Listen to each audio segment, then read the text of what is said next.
Evangelio de María. Era necesario que se entendiera cómo Cristo nació, el evento sobrenatural del nacimiento de Jesús, porque cuando se empieza a predicar a Cristo, se empieza a cuestionar su divinidad. Recuerde que se habló de un Salvador, pero no que Dios se iba a encarnar. En el Antiguo Testamento no dice claramente, yo me voy a encarnar en un hombre, no lo dice. Eso es el siervo sufriente, pero Israel no se lo atribuye a Jesús. ¿A quién Israel se lo atribuye? A Israel mismo. No se lo atribuye a Jesús. Cuando la iglesia empieza a estudiar la figura de Jesús, muchas de esas profecías se las aplicamos a Jesús.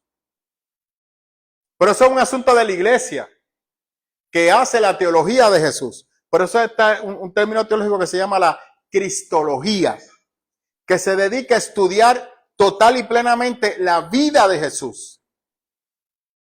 ¿Me siguen? Entonces, ¿por qué le digo esto? Por eso era que yo criticaba el miércoles pasado que la iglesia en el 2025 ha dejado de hacer eso. Hemos dejado de predicar la divinidad de Jesús. Nos gusta el Antiguo Testamento, el Dios fuerte, el Dios poderoso, el Dios que arranca cabeza. Ese nos gusta. Pero el Dios humano, ese lo rechazamos.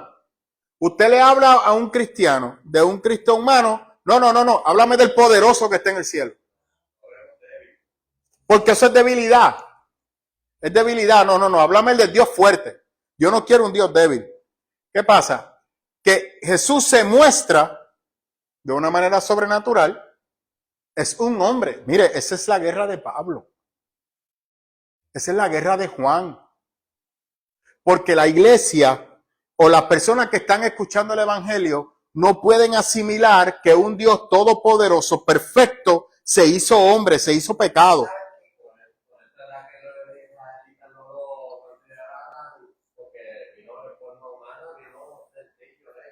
Y de hecho, porque no solamente eso, don José, sino que nunca en el Antiguo Testamento se habla de que el bendito, el Elohim, va a tomar forma de hombre.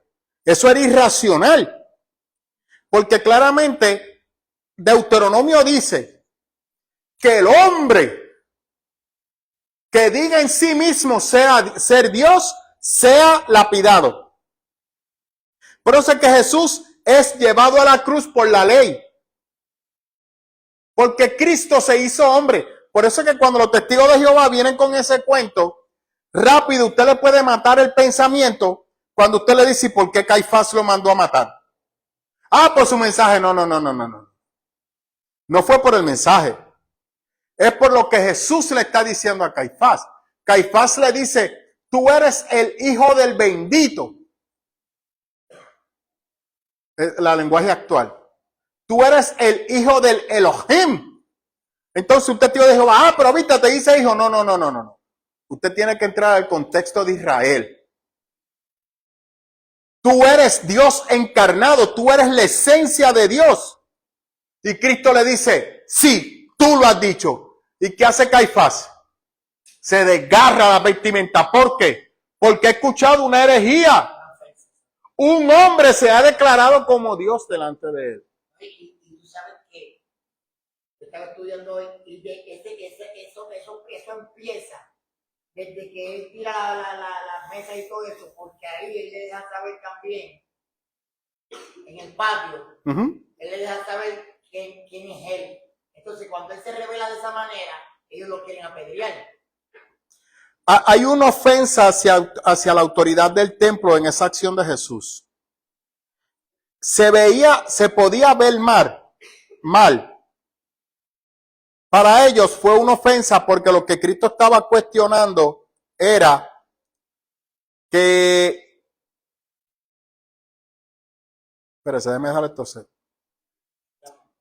Cristo estaba cuestionando más a los fariseos, más que él darse la autoridad de Dios. No, por eso mismo no, pero te quiero decir, la manera en que lo expresa, ahí en adelante, tío, trata como que, mira Sí, sí, ¿entiendes? En sí, ese momento. sí, ¿Tú sabes ahí por sí, qué? Yo estaba estudiando, ahí dice, sí, ahí sí, te la doy. dice que lo que tú nos has enseñado mayormente, el Evangelio de Juan es el más explícito en cuestión de que Juan no se basa en los milagros que él hizo, Juan se basa en lo que él era como tal, en la función de él como Dios, como Dios lo envió al mundo. Sí, Porque ya Juan tenía más conocimiento, claro, sí, no sí, y sí, eso es lo que te quiero, eso pues, es lo que sí. expreso. Jesús va a Juan va a proyectar la divinidad de Jesús. Exacto. Al Jesús humano y al Jesús divino. Y al Jesús divino, eso es correcto. Es así, ahí tienes toda la razón. Y Juan se va a enfocar más en el Jesús divino. Pero yo Sí, eso es. yo creo que yo la subí mucho cuando estaba bien. Sí, para los hermanos. Pues Yo creo que yo me pongo a mirar que Ajá. ahora mismo a Jesús le pasó como a este tipo que se proclamó Jesús hombre, el Cristo hombre. Ajá. Ajá. Eso es un disparate, pero. Sí, pero yo no sé, pero me refiero a que en ese momento la gente vio a Jesús como ese mismo tipo que se proclamó Cristo. ¿Tú me sigues? Que nadie va a creer en él y que le quieren cortar la cabeza. Pero lo mismo le pasó al Señor también. ¿Me entiendes? No. ¿O no me entiendes? Para nada. Porque las comparaciones no son adecuadas. Bueno, exacto. Porque el testimonio de Jesús, el comportamiento de Jesús fue intachable. El comportamiento de este señor era un charlatán manipulador. Pero yo me refiero al contexto en que más o menos le pasó a Jesús igual que no creyeron en Jesús. Porque no creyeron en él. Sí, pero volvamos al contexto. Si no creyeron en él, porque dentro del paradigma judío no cabía espacio de que Dios se iba a hacer hombre, porque era degradarse. El Dios hacerse hombre era degradarse, era minimizarse. Por eso Pablo dice claramente en Filipenses, Dios se vació, la palabra ahí, Dios se vació, Dios se degradó.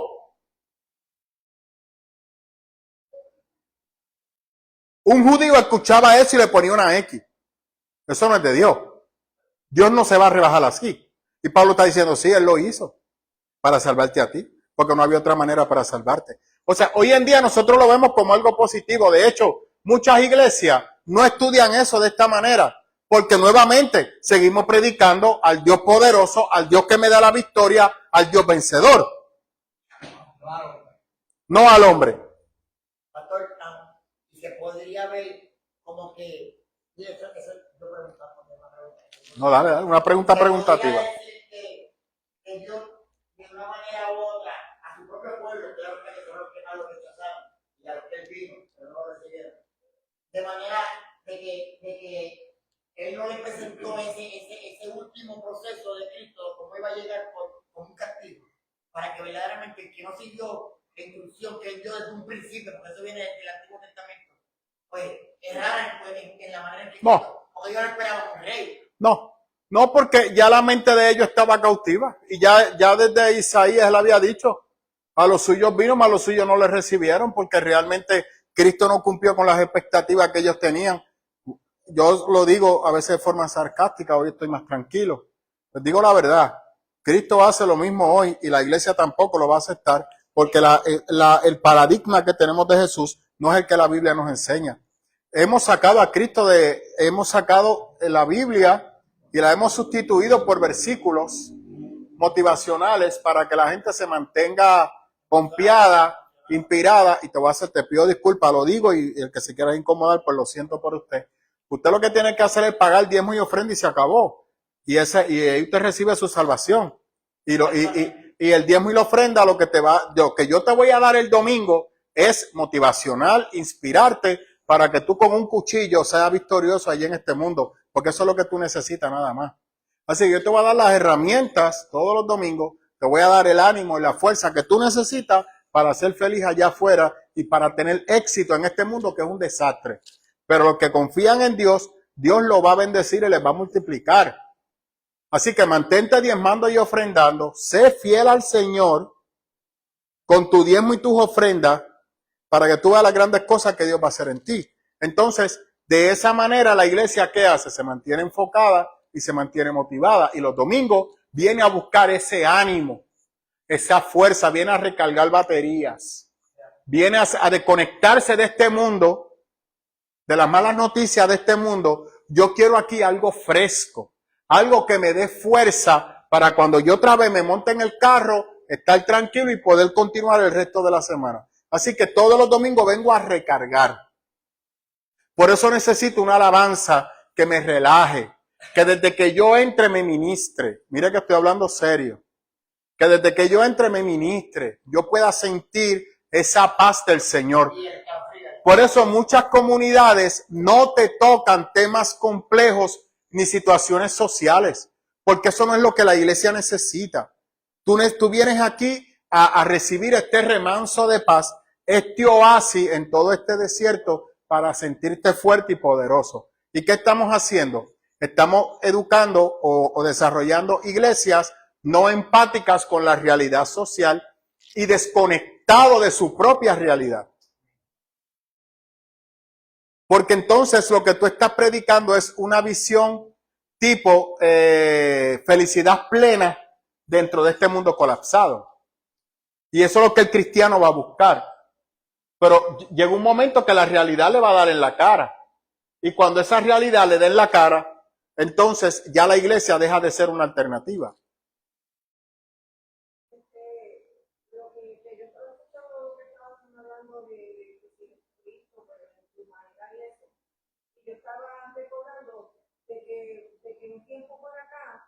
Sí han recordado a Jesucristo, hombre, pero para atacarlo.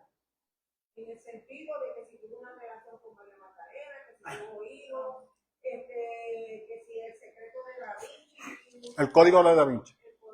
Pero, increíblemente, no es la iglesia, es la cultura. La iglesia no tiene las herramientas para defender eso. Como no hemos estudiado a Jesús, nos vamos rápido a la fe ciega. No. Eso la Biblia no lo dice. Si la Biblia no lo dice, no lo crea. ¿Cierto o falso? Yo una vez hablando con una amiga en casa, pues yo le dije, a mí no me importa la vida de Jesús, a mí me importa lo que hizo. Y por la humanidad. Pero ahí es un error porque sí la vida de Jesús nos importa. No, pero en ese sentido que lo tenían atacado. Le sigo. No, de hecho.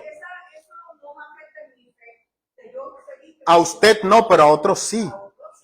Pero entonces de eso es que tenemos que preocuparnos. A mí en su momento no me afectó. Yo en ese momento estábamos en el seminario, cuando esa película salió, o ese documental salió, que era fundamentado sobre el libro apócrifo de Judas.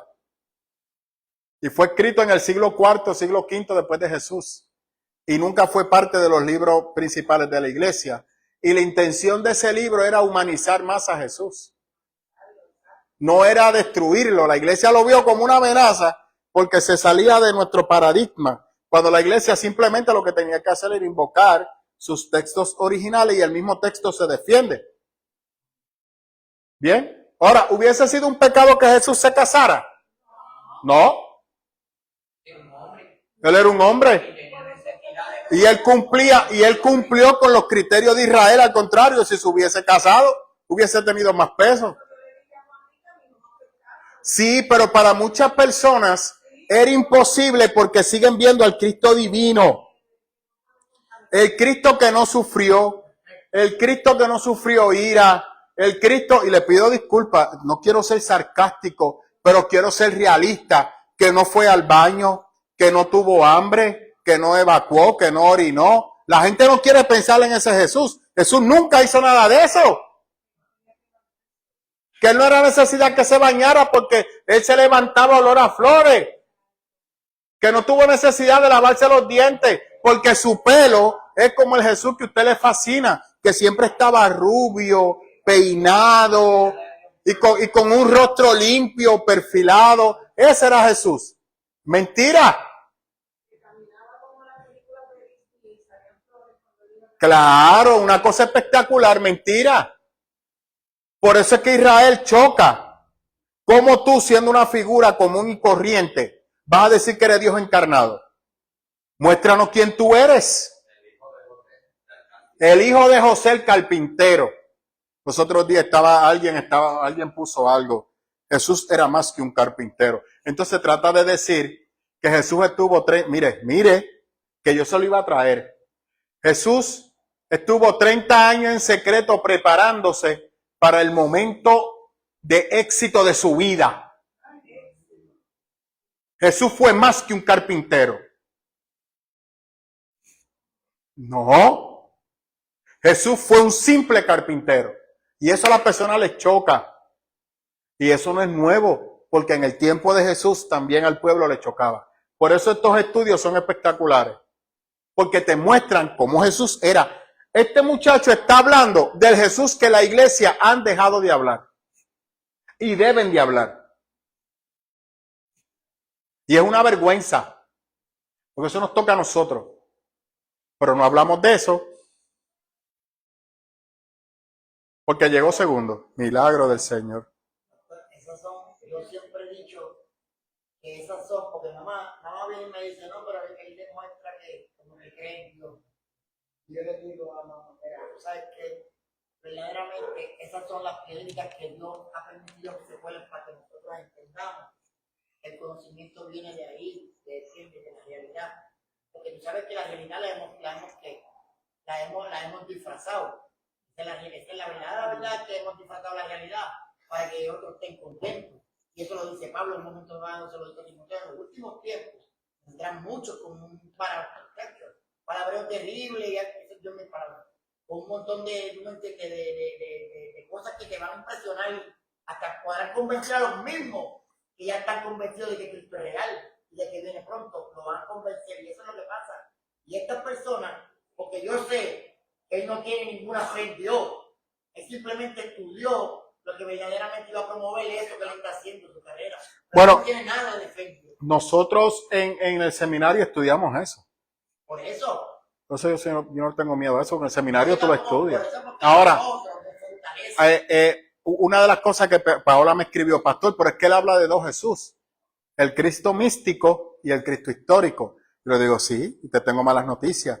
En la teología sistemática se trata así. El Cristo histórico y el Cristo místico, que es el Cristo divino. Místico es divino. El Cristo Dios. O el Jesús Dios. Porque van a ver ya mismito que él dice que Cristo nunca se llamó Cristo a sí mismo. Diga, don Aristides. Entonces yo pienso que en vez de enseñarme el Cristo místico, como estamos hablando, deben enseñar el Cristo histórico para después encontrar con el Cristo místico. Los felicito. Los felicito. Volvemos a lo mismo. ¿Cómo Cristo se mostró? ¿Como divino o como hombre? Como hombre. ¿Cuándo conocieron al divino? Cuando resucitó. ¿El divino tuvo mucho tiempo? No. 40 días. ¿Quién estuvo más tiempo con ellos? ¿El divino o el humano? El humano. ¿Qué nos enseña Jesús? ¿A ser divino o a ser humano? A ser humano. Por eso la iglesia está deshumanizada. Por eso la iglesia necesita venir a recargarse, a refrescarse. No me hable de los problemas de allá. Háblame del gozo, de la paz del Señor. No quiero esas situaciones porque me cargan, porque no queremos esa parte de la humanidad. Somos cristianos con problemas serios. Porque si usted no se choca, que lo he dicho muchas veces, para tú venir a Cristo tienes que chocar contra la cruz. ¿Quién está en la cruz? ¿El humano o el divino? Es el humano. Es el pecado. Es la corrupción. Es el odio, la maldad, el dolor. Eso es lo que está en la cruz. Cuando tú chocas con la cruz, entonces te encuentras con el divino. Cuando tú naces, el Espíritu Santo viene a mostrarte y a trabajar con esa parte humana tuya que te va acercando a ese Jesús terrenal o divino. Terrenal. Te va mostrando el divino, pero te va llevando a la imagen de Jesús, que es el terrenal. Pero tú tienes que caminar como Jesús.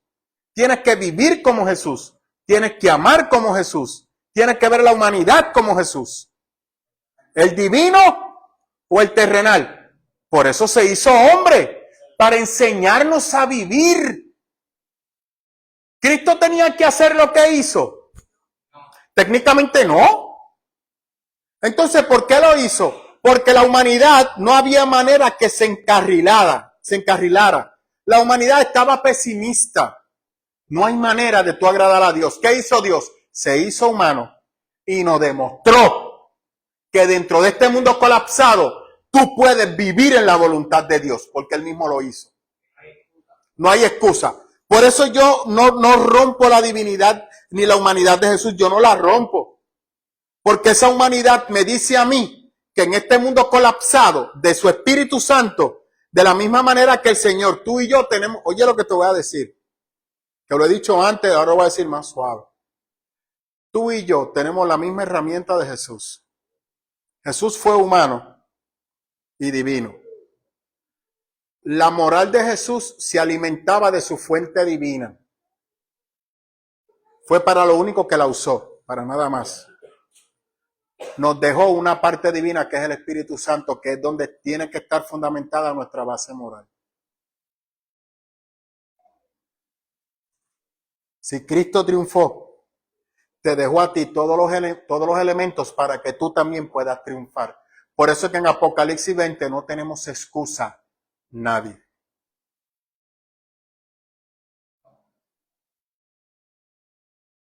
Es como tú y yo hemos hablado, él se hizo hombre para poder comprender toda nuestra naturaleza humana. Tú sabes que nosotros hemos hablado que Dios no conocía como tal el pecado, y de experimentarlo en carne propia. Y Él lo hizo por eso. Y nos dio la oportunidad con el pacto de Cristo de poder tener esa fuerza que nos necesitaba. Ese empuje, se puso. Y con eso que lo vamos a ver. Hoy yo estaba hablando con una persona que me dice,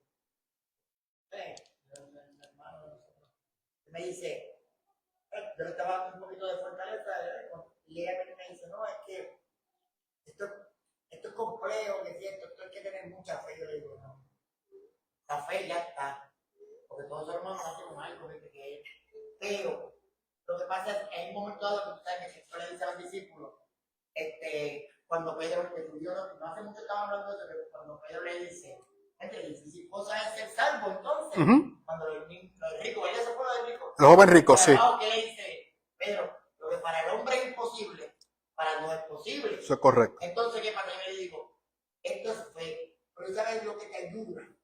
Lo que te ayuda de verdad es que cuando te muestras ante Cristo transparente, el Espíritu Santo porque todos llegamos como llegamos. Claro. El doctor no soñó con ser doctor y que es doctor. No, eso es correcto. Se instruyó, se preparó, se esforzó para hacerse como los cristianos. Yo me meto con Dios, yo le pido a Dios que me dé, yo le pido a Dios que me enseñe, yo le pido a Dios que me instruya, y entonces ustedes. A mí lo que me gustaría es que cuando una persona me diga eso, yo, me gustaría encontrarme a alguien que me diga eso. Porque yo por defecto, por eso que a mí no me gusta hablar mucho en público. Yo automáticamente le voy a hacer la pregunta, defíneme fe para ti. ¿Qué es para ti fe? Porque entonces yo te voy a emanar desde cómo tú me respondas. Y regularmente, ¿qué nos enseña que es la fe? Creer por creer. ¿Quién cree por creer? ¿Ah? ¿Ah? Cree la ciega. Y no cuestione. Entonces, dígame algo en la vida que usted lo cree sin cuestionar nada. Usted como hombre, ¿se va a hacer una colonoscopía en la carnicería? ¿Por qué?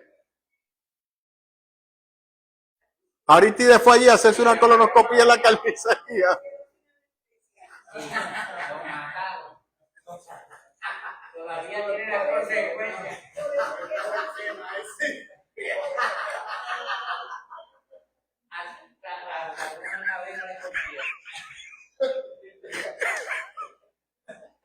Dios mío. Ay. Mire. A rayo, espérate. Se me trancaron los abdominales. A rayo. Mire, en esencia, nadie. Oiga lo que le voy a decir, se lo va a complicar más. Su cerebro no está desarrollado para usted creer por creer. Usted puede creer sin tener ninguna base por un periodo de tiempo. Pero va a llegar un momento que tu lógica te va a confrontar. Porque ahí, y número 2, usted no está corriendo solo. Lucero te va a sembrar la duda. En algún momento te va a dejar correr. Viene, y te tira la duda. Y ahí te fuiste barranca abajo. Mucha de la gente que se aparta es porque no tiene una fe fundamentada en Jesús. En Jesús. Por eso Samuel Sullivan dice, su fe no es una fe a ciega. Usted se equivocó.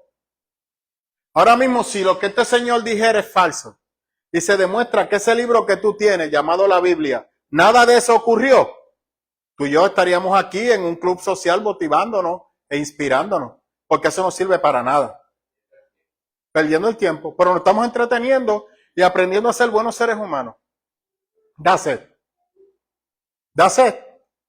Sí, pero yo estoy convencido de que la fe se fortalece y crece el proceso. No, bueno, claramente es un niño.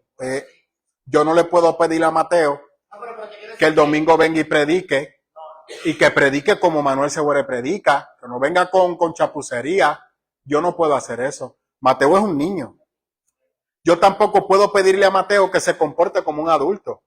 Ese es el problema de muchos padres, que quieren que sus niños dejen de ser niños y sean adultos. Y después cuando es adulto quiere que sea niño otra vez. Te equivocaste. No. Lo mismo sucede en la fe. Usted es un niño espiritual. Pablo le dice niño espiritual. Y se lo dice a Corintio, tú eres un niño. Tú debes de estar con leche. Lo que pasa es que ya con el tiempo que tú tienes la fe, tienes que estar pidiendo viandas. O sea, los débiles en la fe, que son los que están empezando, hay que tratarlo de una manera. Porque se supone que la madurez de un cristiano, si ha sido educado de manera correcta, llega a los 10 años luego de haberse convertido a Cristo. No a los 3, no a los 4, a los 5. Se estima que a los 10 años. De estar buscando a Cristo en espíritu y en verdad y ser bien educado en su comunidad de fe. De la misma manera, si es mal educado, pues ya usted sabe lo que va a producir. Amén.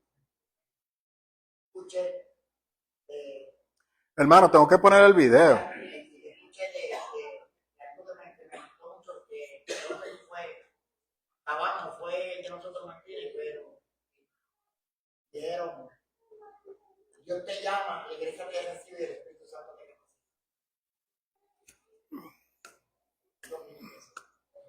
Eso tuvo que haber sido Cabán, porque Cabán es medio disparatero. Porque quieren dar como una especie de dote sobrenatural al Espíritu Santo para capacitar. Y eso abre la puerta para que la gente se vaya a las esquinas y que el Espíritu Santo sea que lo capacite. Yo discrepo de eso. El Espíritu Santo te trae a la iglesia te capacita y te ayuda a entender el propósito de Cristo en tu vida. Así es como yo lo veo. El Espíritu Santo te convence de que Cristo es tu Salvador. Y a mí como iglesia me toca educarte, capacitarte, enseñarte, doctrinarte correctamente para que tú entiendas cómo el Espíritu Santo te va a trabajar para diseñarte a la imagen de Jesús. Si yo digo que es el Espíritu Santo que te va a capacitar, ¿qué hace la gente? Se va a una esquina a ayunar y a orar para que el Espíritu Santo les revele y les muestre. Y ahí es que vienen los disparates que surgen. Y los desenfoques espirituales. Y por eso tenemos en Puerto Rico más de 3,000 y pico de iglesias. Porque el Espíritu Santo le mostró a alguien esto y lo otro. Y la persona no tuvo la madurez para distinguir qué eran sus emociones. Porque el Espíritu Santo trabaja con nuestras emociones. Y si tú no estás mal, por ejemplo, un niño de 16 años, un niño de 14 años, se involucra en una relación amorosa. ¿Tiene la capacidad para manejar esas emociones? Entonces las relaciones de noviazgo son malas. No somos aprendizajes. No son malas cuando se hacen en el tiempo correcto. Se supone que el hombre a los 25 años llega a la vida adulta. Su cerebro se termina de desarrollar. 21 o 22 años puede manejar una relación amorosa. Una niña llega a su madurez a los 21 años. A los 21 años ya esa niña puede trabajar una relación amorosa, que puede incluir una ruptura, puede ser que las cosas salgan mal, perfecto, le va a doler y va a pasar por un proceso de sanidad, pero no es lo mismo a los 21 años que a los 14 años. Se lo digo por experiencia. Por eso, porque no tiene la madurez de cómo trabajarlo.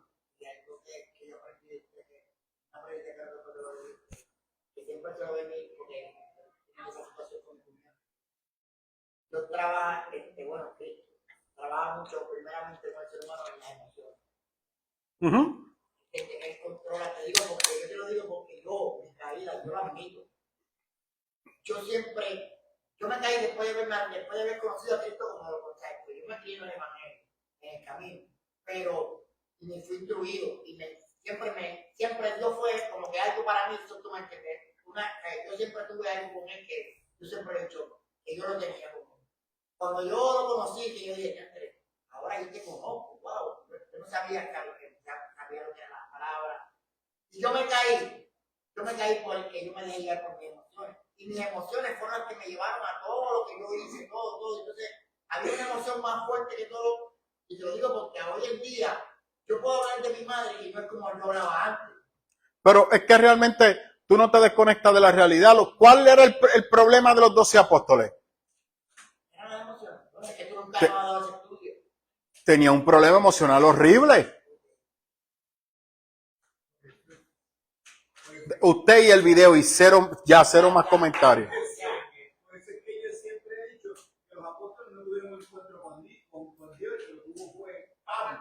Excelente. Lo felicito. Con el video. Eso es cierto. Fue el único. Excelente. Excelente. Que conocemos actualmente. 7 días. Pensar, por supuesto, los historiadores llevan mucho tiempo trabajando en esto. No estamos hablando de la historia de este hombre en los últimos 7 días de su vida. Seguramente esto es un refrito de muchas cosas que le ocurrieron en varios meses. Ahora veremos algunos casos, algunos ejemplos. Y por supuesto una mezcla con elementos que se posteriormente a su figura. Por ejemplo, para que os hagáis una idea de por qué no puede ser todo lo que está narrando los evangelios, no pudo ocurrir en una sola semana, que sería esa semana de abril, en la que se supone que murió Jesús, ¿no? En el año 28, 30 después de Cristo, si aceptamos la cronología del nacimiento del año 5, 3 antes de Cristo. Por ejemplo, el domingo de resurrección, el domingo de Ramos, con esas palmas, ¿no? Que ahora mismo el cristianismo, ya sabéis que el domingo de Ramos se celebra con esas palmas grandes que, por otra parte, tienen su reflejo en una fiesta judía que es el Sukkot, o la fiesta de los tabernáculos. Una fiesta que, por otra parte, se celebra en otoño, entre septiembre y octubre. Entonces, fijaros que si ese primer domingo de Ramos que tiene lugar en octubre, fijaos el espacio de tiempo que hay como mínimo hasta abril del año siguiente. No pudo ser una sola semana. Por eso veis que los evangelios, por supuesto, son una fuente literaria. Son igual que vemos la Biblia. Ok.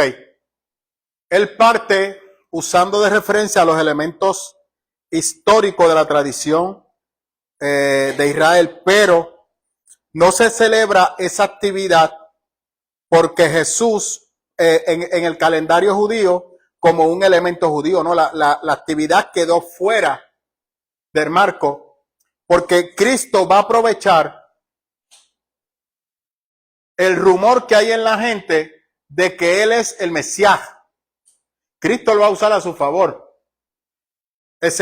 Zacarías dice que Él iba a entrar humilde y sencillo como un pollino a Israel. Cristo está mirando esa profecía. Cristo no está mirando la fiesta que Él está invocando de Israel. Así que esta actividad se hace fuera del calendario judío. En aquel momento histórico la Semana Santa no existía. Nos estamos preparando para la Pascua. El momento donde más israelitas hay en Israel porque todos los israelitas de la diáspora, desde Egipto, desde Irán, Afganistán, esa zona por ahí para abajo, o Mesopotamia, en aquel momento histórico, van a Israel a celebrar la fiesta. Es el tiempo donde más judíos hay. Así es que dentro del paradigma del pueblo y dentro del paradigma de los apóstoles, era el momento crucial para que Cristo tomara su posición de Mesías. Porque todos los israelitas estaban allí y se cumplía Ezequiel. Yo uniré a todo mi pueblo. Entonces los apóstoles, eso es lo que están viendo. El pueblo, Osana, hijo de David, lo que está invocando es que Jesús es el Mesías esperado. Y ahora va a entrar a reinar. Él no lo está viendo a la luz de la profecía, lo está viendo tratando de encajar ese momento dentro del marco histórico. Pero ese momento no encaja en el marco histórico porque Cristo sale del marco histórico porque hay otra cosa que está detrás. Voy a dejar una pregunta por persona y por culto y se acabó.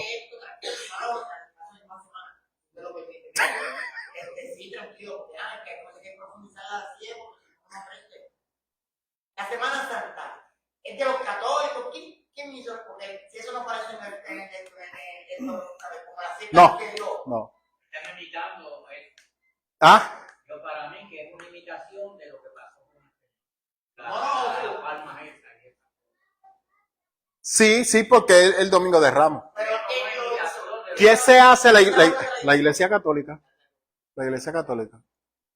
Excelente, porque la iglesia lo que celebraba era su muerte y su resurrección. Nada de esto se celebraba. Y entonces, ¿por qué nosotros como cristianos seguimos imitando eso que no? Lo que pasa es que esa pregunta te quedó espectacular. La Iglesia Católica, cuando se funda, en sus inicios, es totalmente cristológica.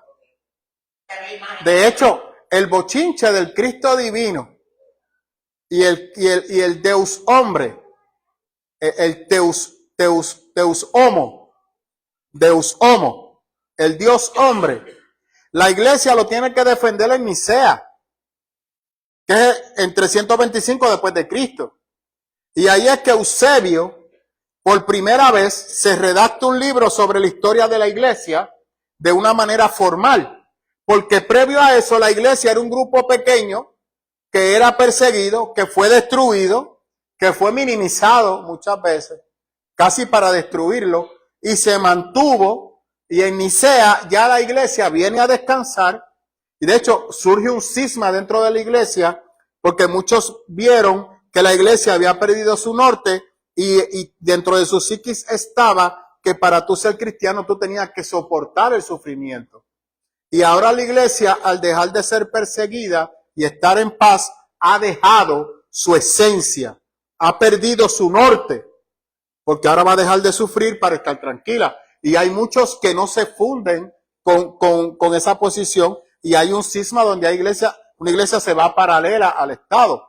Entonces en Nicea, Constantino le da un espacio a la iglesia e integra a la iglesia dentro del Estado. La iglesia viene a corromperse, declara a la iglesia como religión del Estado, no se integra con el Estado.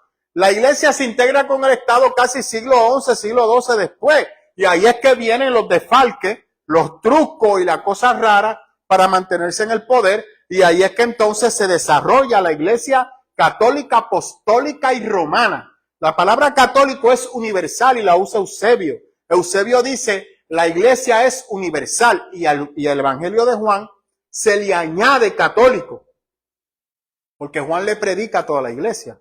Pero cuando se viene y se añade apostólico, que vienen con el truco de que la iglesia se fundó en Roma por Pedro, eso es mentira. Y después vienen con el truco de que Pedro murió en Roma. Y que vienen que entonces, que de hecho, les voy a decir más, el papado no surge hasta el siglo XIV. Los líderes de la iglesia eran obispos y su título era de pío, piadosos. Y se casaban y tenían su familia porque era una norma que te tenías que casar para poder administrar la iglesia. Luego es que viene la situación de la iglesia, que hay unos conflictos donde hay unos pastores que tienen 2, 3, 4, 5 mujeres, y entonces se pide que por el testimonio de la iglesia se prohíba que ellos se casen y para fundamentarlo y darle, que aquí esto nos gusta a los pentecostales también, darle una autoridad mayor a la castidad. Vamos a decir que Pedro nunca se había casado, porque Pedro se consagró totalmente para el Señor, lo cual es un disparate. Y de ahí surge el celibato, y la Iglesia Católica lo sabe que eso es falso. De ahí surge el celibato, y que entonces el cura no se pueda casar. Por eso el padre Alberto, cuando sale de la Iglesia Católica, él dice que hay que quitarle eso, que lo que está causando es problema, que en un momento resolvió una crisis que la iglesia tenía, pero hoy en día eso es falso. ¿Me sigue? Entonces, ahí es que viene entonces embeleco. Ahí la iglesia pierde su norte. Porque se sustituye la palabra por la tradición. Y ahí tenemos la Semana Santa, ahí tenemos los rezos, ahí tenemos las vírgenes, ahí tenemos los santos que interceden por nosotros, ahí están los beatos, que eso sí ha salido de control. Pero ¿qué dice la iglesia? Es la manera que la gente tiene que adorar, que adore como ellos puedan. Lo mismo que nosotros. Lo mismo que nosotros.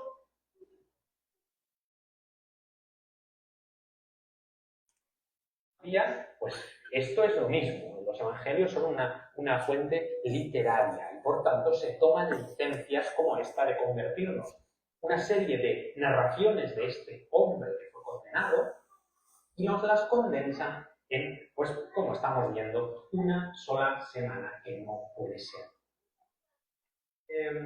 Ese Sukkot, esa fiesta de los tabernáculos, la podéis buscar. Hoy en día se sigue celebrando, los judíos la siguen celebrando, la podéis ver incluso en YouTube y vais a...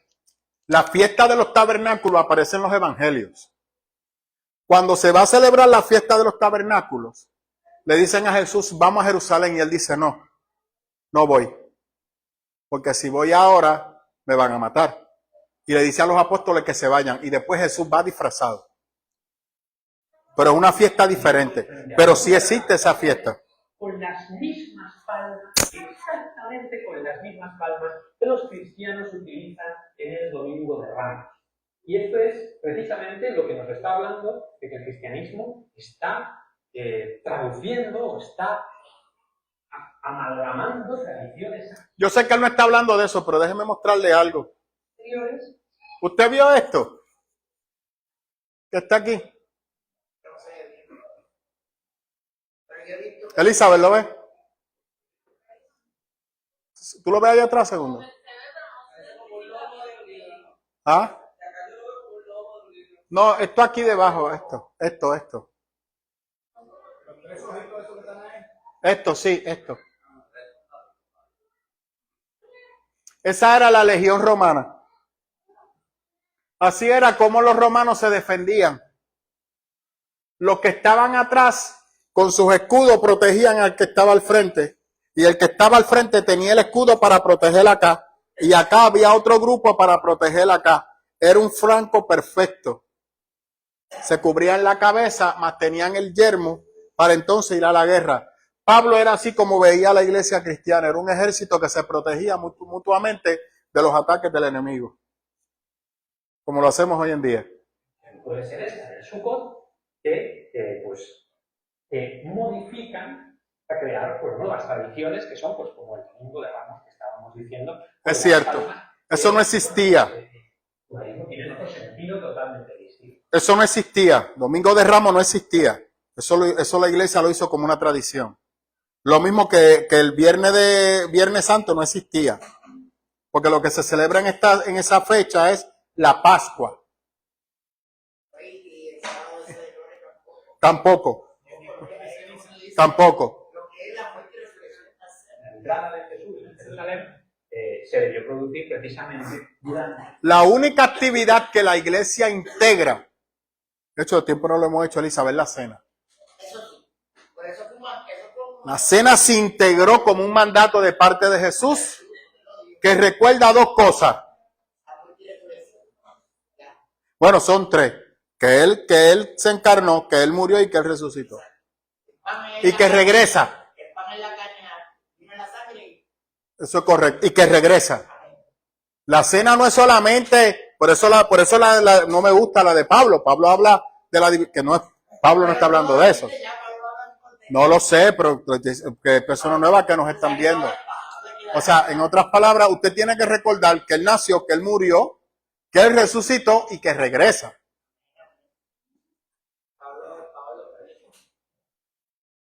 Luego volveremos un poco más a hablar ya de los evangelios, y creo que es interesante porque algunos también me habéis preguntado que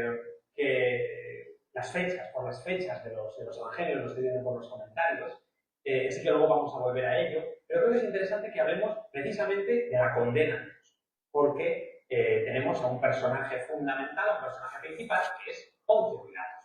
Poncio Pilatos, que es el procurador romano de Judea, es decir, es la máxima autoridad de Judea, después, por supuesto, el emperador Tiberio, y es el hombre que va a condenar a Jesús.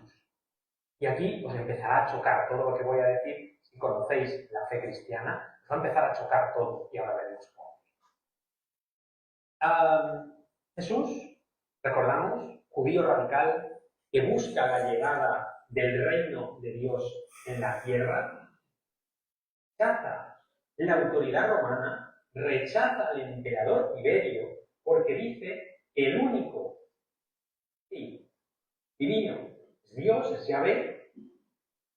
Creemos porque aquí, seguramente, desde su entrada en Jerusalén, Jesús ya empieza a pensar que realmente él puede ser el elegido de Dios para hacer venir este reino de Dios a la tierra. No estamos hablando de hijo carnal de Dios, esto jamás lo dijo o lo pensó seguramente Jesús en vida, por mucho que los evangelios después lo añadan. Recordad que ahí estamos hablando de Cristos, esa figura mística generada posteriormente. Pero Jesús, el Jesús histórico, es impensable que Jesús pensara realmente que era el hijo de Dios. Seguramente en sus últimos momentos, como dijo, Ahí hay algo que no. Ahí distorsionó. No lo distorsionó. Yo sé muy bien lo que le está diciendo. ¿Cuál es su preocupación? Porque él dice que él nunca pensó que él era. Ah, ok. Le sigo. Sí, porque él lo está mirando a la luz de la historia, recuerde. Él lo está mirando desde fuera. Cristo nunca públicamente dijo que él era Dios. Pero él sí lo tendría que saber. Claro, él lo sabía.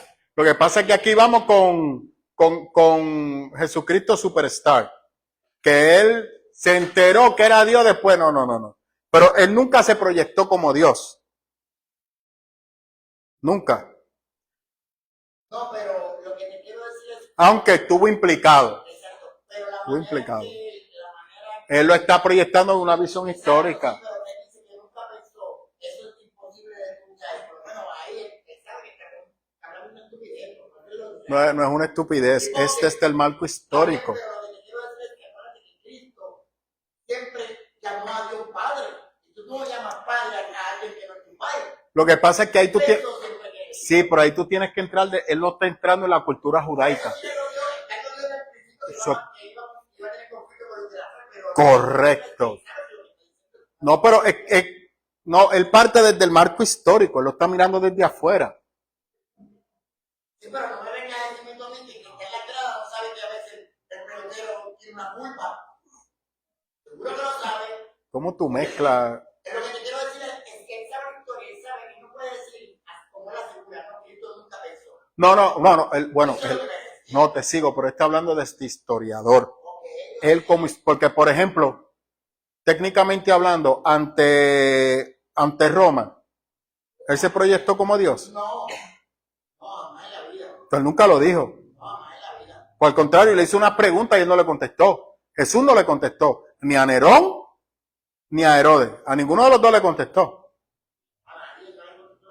Eso es correcto. O sea, en ese aspecto, ahora que usted y yo sabemos, por eso la importancia del Evangelio de María. En Lucas, los primeros versículos de Lucas, teológicamente se le conoce como el mini Evangelio de María. Quien narra eso es María. En Lucas. Eso es Lucas. Lucas entrevista a María, porque nadie sabía de eso. Esos detalles que se dan ahí, nadie más lo sabía. Que el Espíritu Santo lo reveló, el Espíritu Santo no trabaja así. Eso no es magia. Eso reprenda eso. María dio su testimonio de lo que pasó con Jesús. Del capítulo 1 a 3, eso es María narrando. Ella.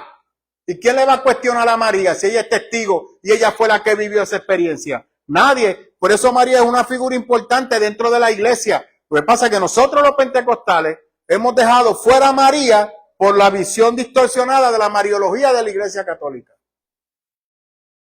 Sí, porque Sí, llegaría a pensar que era elegido. No, lo que pasó fue que el bochinche de Nicea arreglaron una cosa, pero dañaron otra.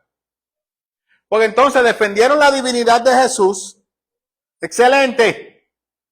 Y a alguien se le dijo, pues entonces, si Jesús es divino, María es divina. María es la madre de Dios. Nicea. María, la madre de Dios. Entonces luego tienen que hacer un concilio para aclarar que no. María fue la madre del hombre, pero eso abrió el espacio para la mariología y luego se inventaron el truco de que Ana era la madre de María y Ana tuvo por obra del Espíritu Santo a María para mantener la santificación de Jesús y entonces por eso María era la que tenía que traer a Jesús porque ella había sido concebida de manera divina. Para que Jesús entonces mantuviera esas cualidades divinas, rechazando totalmente al Jesús humano. Para traer el nuevo reino de Dios y de hecho entender también que ese ungido, ese Cristos, nos está hablando de un procedimiento por el que se coronan los reyes de Israel, el ungimiento. Entonces, claro, estamos hablando de un rey, ¿no? Eso era lo que yo hablaba el domingo, ¿se acuerdan? Que nos pasamos ungiendo a las personas que se nombran en el ministerio, cuando eso es una tradición judaica. Rey de los judíos que nos narran efectivamente las fuentes cristianas. Entonces, está muy claro. Rabino fracasado que no había conseguido convencer prácticamente a nadie, a oídos de Poncio Pilatos, que era un hombre con unas convicciones antijudías profundas, por supuesto, y ve que ahí alguien está diciendo que está por encima de la autoridad del imperio, eso no se puede permitir. Sedicioso, porque no aceptar la autoridad romana es un delito de sedición, lógicamente, y como sedicioso, Jesús va a ser condenado a morir como mueren todos los sediciosos en el Imperio Romano. Eso es correcto. La crucifixión, va a morir crucificado. La crucifixión es una pena reservada para piratas, para sediciosos, no tiene nada que ver con los cristianos. Pablo, la muerte digna. Ahora hizo clip, ¿verdad? La gente dice, no, que a Pablo, que de manera vergonzosa le cortaron la cabeza. Falso. Falso. Fue por ser romano, eso fue una muerte digna. La muerte para los no... O sea, ¿qué quiere decir? Que Cristo murió como un héroe. ¿Cuántas veces yo lo he dicho en esta iglesia? Pero la gente se incomoda de escuchar eso. No, él murió valiente y fuerte por nosotros. Es cierto, pero... No tiene nada que ver con pena romana. Y por supuesto tampoco tiene que ver con los judíos. Una pena totalmente romana. Esto es importante que lo veamos. Porque claro, aquí llegamos de pasaje en el que Poncio Pilatos se lava las manos, va al Sanedrín, culpa a los judíos, los evangelios culpan a los judíos y tienen esa frase, esa cita lapidaria, que fijaos qué sobrecogedor es leer en los evangelios todo el pueblo judío que está allí y prefieren liberar a Barrabás, condenar a Jesús, y gritan todos al unísono. Lo tenemos en Mateo 27-25, que su sangre caiga sobre nosotros y sobre nuestros hijos. Esa pequeña cita es la base de todo el antisemitismo medieval, de la expulsión de los judíos, de todo ese odio, de ese sentimiento antijudío, porque son los judíos los que han condenado al Salvador cristiano, y me atrevería a decir que tiene una parte del antisemitismo moderno, llegando hasta el antisemitismo nazi, que por supuesto tiene otros elementos raciales de por medio que también son base de ese antisemitismo, pero que se basa también como concepción, ya viene desde antiguo, ya viene desde atrás, y efectivamente esa cita caiga sobre nosotros y sobre nuestros hijos, su sangre, sangre de Jesús, les ha condenado para siempre. Pero, lógicamente, esto no tiene sentido. Esto no tiene sentido porque el Sanedrín no tiene ninguna competencia en un juicio en el que se ejecuta, o sea, se está jugando y se va a ejecutar a un sedicioso contra la ley romana, contra el poder romano. Aquí los judíos no tienen nada que ver. Una condena romana. A Jesús lo condenaron los romanos, lo condenó Poncio Pilato. Esto de lavarse las manos, esto es una invención, esto es literatura. Estos son los evangelios. ¿Pero por qué nos mentirían los evangelios? ¿Qué tienen que perder para tener que mentirnos en ese sentido? ¿Por qué no aceptar que a Jesús lo condenan los romanos? Justifican con una pena, como digo, plenamente romana, que es la crucifixión, que se usa antes y después de Jesús en todo el mundo romano. Esto tiene que ver con el cristianismo posterior. Fijaos que nos vamos a dar un pequeño salto para que lo entendáis y vamos a hablar ya de doctrina paulina, vamos a hablar ya de evangelistas, vamos a hablar de la época en la que el judaísmo y el cristianismo se están separando totalmente, ya están totalmente separados. Y es un momento en el que, por supuesto, Pablo, en muchos, o unos cuantos, vamos a dejarlo en unos cuantos gentiles, unos cuantos paganos, se conviertan al cristianismo o a ese judaísmo mesiánico paulino inicial.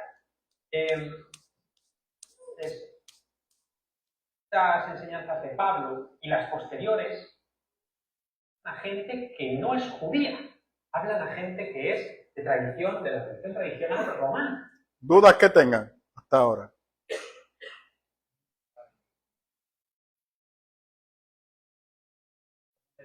Ahí lo de lavarse las manos, eso me...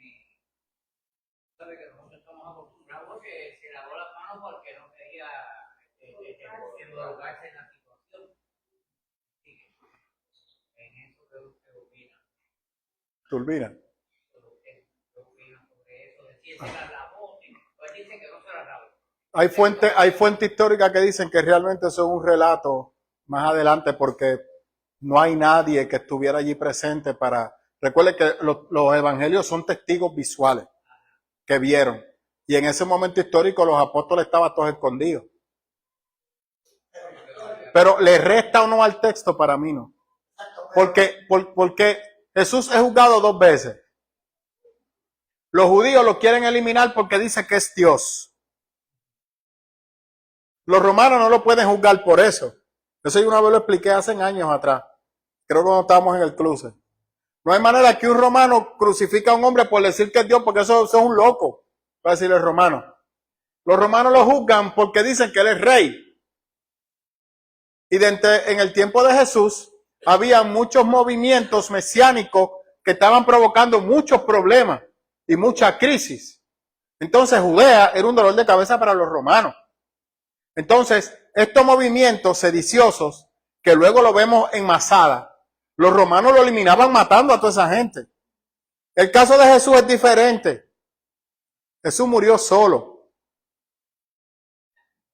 A diferencia de los otros movimientos mesiánicos que morían todos.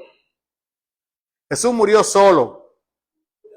Y eso se sale de la tradición romana, no hace sentido, porque todos los movimientos mesiánicos, todos, moría el líder y los seguidores al momento de destruirlo. Repito, como Eleazar en Masada. Ahí se mataron todos, inclusive Eleazar.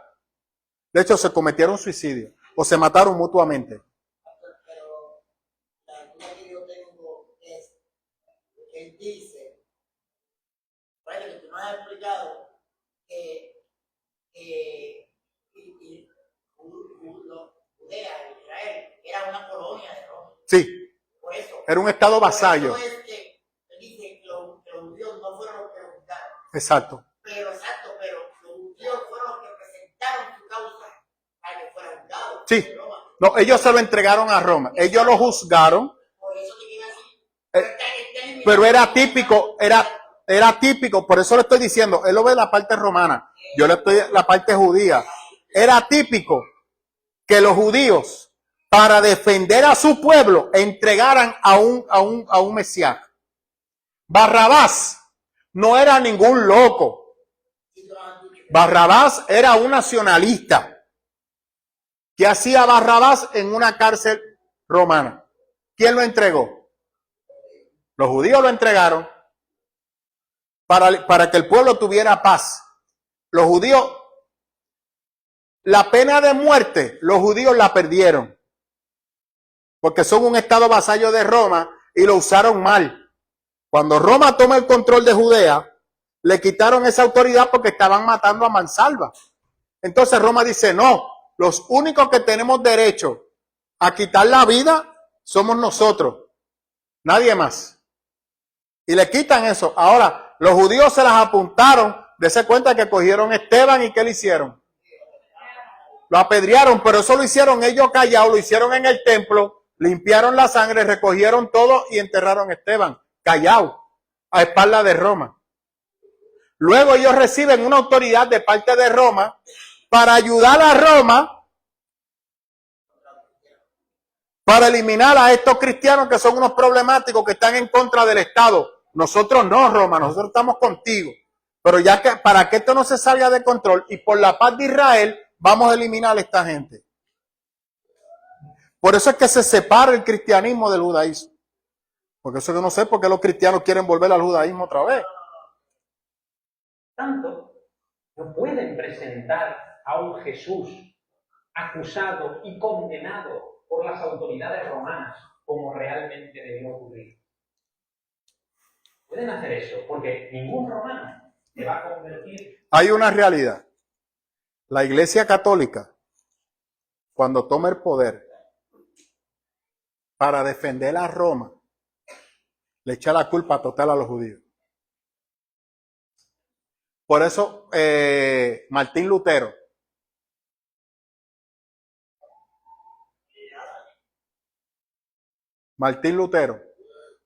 escribe una dieta, en aquel momento se le llamaba dieta, un libro, donde él demuestra por qué el pueblo de Israel se había convertido en la contaminación de la tierra y tenían que ser erradicados porque era un pueblo maldito. Y es uno de los libros antisemitas que de ahí en adelante se empieza a usar en contra de los judíos. Porque Roma, para limpiarse de lo que Roma hizo, le pasó la culpa a los judíos. Totalmente. Bueno, recuerde que Roma, en contra de los judíos, luego Roma obliga, siglo XIX, siglo XVIII, a que los judíos tomen nombre cristiano. Y el judío que no toma nombre cristiano es rezagado, es dejado fuera. Roma lo hace. Karl Marx, el padre del comunismo, tuvo que negar a sus raíces judías porque la iglesia lo obligó a tomar nombre cristiano, porque los nombres judíos estaban prohibidos. A rayos. A un sedicioso que luchó contra la ley romana, a una persona que desafió el poder del emperador. Lo que pasa es que Cristo nunca cuestionó al emperador, pero él parte del punto de vista de por qué Jesús fue juzgado. Pero cuando tú vas a los evangelios, él nunca habla en contra de Roma. Y de hecho, y en la historia paralela, nadie menciona que los evangelios, que los cristianos, de hecho yo tengo un libro que lo escribió Isaac Molokov, creo que es él, que dice que los judíos se levantan en contra de Roma y le piden a los cristianos que los ayude en esa lucha contra Roma, y los judíos y los cristianos le dicen no. Dios nos manda a amar a nuestros enemigos, y claramente el historiador dice que por los valores de su maestro, de su rabino, no se unieron a la guerra en contra de Roma. Por eso en la guerra del 70 después de Cristo, los cristianos no forman parte de esa masacre. Los cristianos van aparte. Los cristianos no son parte de esa masacre. Número 2, ya Dios ha procurado que la iglesia se vaya afuera. Los mismos judíos sacan a la iglesia. Eso es historia de la iglesia. Aquí nadie ha pedido ese estudio. Se pasan pidiendo otro, ese no. Hacen los evangelistas para transformar ese pasaje, para transformar esa historia en la que a ese Jesús histórico lo condenaron los romanos, pero a Jesucristo no. A Jesucristo lo condenaron los judíos. Si había alguien odiado en el mundo romano, esos eran los judíos. Los romanos odiaban a los judíos, les respetaban, no querían meterse en sus líos, pero les odiaban.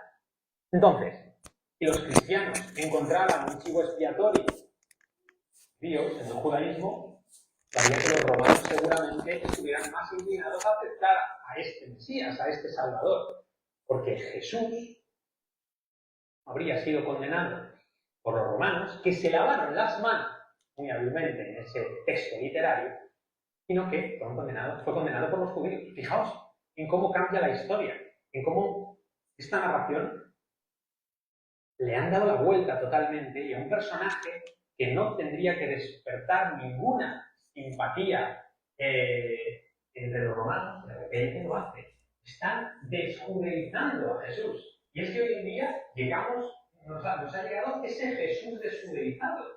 No tenemos en la concepción popular de la fe cristiana, no vemos a ese Jesús judío. Eso yo lo he dicho aquí con frecuencia, ¿cierto o falso? Y es cierto, él tiene razón. Antes de usted venir a esta iglesia, usted no veía a un Cristo judío, usted veía el cristianismo. ¿Y qué le he dicho a usted? No, el cristianismo nace del judaísmo. ¿Los apóstoles fueron qué? Fueron todos judíos. Pablo era judío, maestro de la ley. ¿Y Cristo qué era? Judío. Pastor, ¿verdad? Del Nuevo Testamento, el único que yo creo, ¿verdad? Que tú quiero ver es Filemón, que no es judío, ¿verdad? A uno de ellos, que es griego. Lucas no es judío. Lucas también, papá, que Lucas no fue discípulo. Por eso, Lucas fue historiador. Exacto, él recopiló y narró. Eso es correcto. Pero, y era escritor también de Pablo. Sí, de Pablo y de toda la iglesia. Exacto, pero escribió, Filemón lo escribió Pablo. Filemón lo escribió Pablo. Sí, Pablo fue el que escribió Filemón. Filemón no era griego. No, él era griego y tenía esclavo. Que era Onésimo, era el esclavo. Algo así que se llamaba. Sí, es una carta a un jefe de esclavos. Sí, porque y Marcos. ¿Quién escribió Marcos? Marcos Pedro. Eso es correcto. ¿Quién te enseñó eso? La iglesia. ¿Tú habías escuchado eso antes? No había escuchado nunca. Ok. Usted sabía eso, ¿verdad? El evangelio de Marcos es el evangelio de Pedro. Es como tampoco, Quien está narrando es Pedro porque Marcos no estuvo ahí. como tampoco, Usted sabe qué Marco es ese, ¿verdad? Marco. Marco aparece en el libro de los Hechos, que Pablo le dice a Bernabé, a este traidor, déjalo fuera. Yo no quiero seguir con este traidor, porque cuando tuvo que probar su fe no lo hizo. Yo no voy a seguir con él. Y Bernabé le dice a Pablo, Pablo, estás equivocado. Yo veo que Dios tiene un plan con él y yo lo voy a acompañar. Vamos a estar de acuerdo en que no estamos de acuerdo. Y Pablo y Bernabé se separan por primera vez. Bernabé, que nadie habla aquí de Bernabé. Existe el evangelio apócrifo de Bernabé, que es un disparate. Bernabé fue el que recibió a Pablo cuando los discípulos no lo quisieron. Y Bernabé lo cogió, se lo llevó para Egipto y lo adoctrinó en el evangelio. Y luego Pablo regresa y se echa a todos los discípulos en el bolsillo, por usar una palabra. Y luego ellos, mire cómo Pedro habla de él en la segunda carta. Pues lo mismo pasó con Juan Marcos.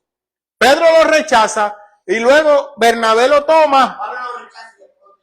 Pablo lo rechaza, Bernabé lo recibe, lo desarrolla y se convierte en uno de los grandes escritores de la iglesia, a los pies de Pedro. Y luego Pablo, preso, pide que por favor le envíen a Juan Marcos, que ha sido de gran bendición para la iglesia. Vemos a ese Jesús radical, a ese Jesús Ni una peja. violento, que seguramente lo fue. No, vemos al otro Jesús, al Jesús, a Jesucristo, ¿no? Vemos al Cristo, vemos a esa visión que nos han metido después los evangelistas. Y por supuesto, vemos a ese Jesús romanizado, que es lo más interesante. Y de ahí este pasaje tan interesante de los evangelios que nos narra. El Jesús romanizado, el que a usted le gusta. Es el que a usted le fascina. El rubio. Pues esa condena que nos fue el Sanedrín y nos oculta la realidad histórica comprobable que es la de Y una barba así espectacular. Bien, hemos llegado a un punto muy interesante. Hemos llegado al momento de la muerte de Jesús. Es difícil establecer realmente cuántas personas serían a Jesús en el momento de... Glenda, ¿cuánto tiempo yo llevo diciendo eso? Lo de Jesús romanizado.